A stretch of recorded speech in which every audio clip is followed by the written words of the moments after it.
If this light does not blink, your battery may be too weak to communicate to the vehicle. If this occurs, the battery may need to be replaced. Replacing the battery in your intelligent key can be simple if you follow this procedure. First, see the owner's manual for the recommended battery before replacing. Next, release the lock knob and remove the mechanical key from the intelligent key. Place a cloth over a small flathead screwdriver and insert the tip into this slit. Now twist the screwdriver to separate the intelligent key into two pieces. Look at the battery to observe which side is up so you can put the replacement battery in the same way. Ensure your hands are clean and free from oil and grease before touching anything inside the key fob.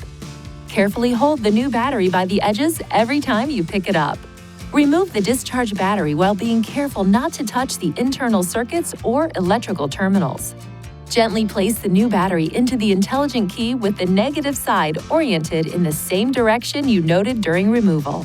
Align the tips of the two halves and then close the key fob by pushing along the edges.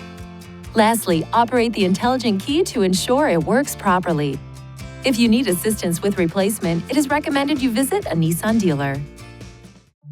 Please see your owner's manual for important safety information, system limitations, and additional operating and feature information.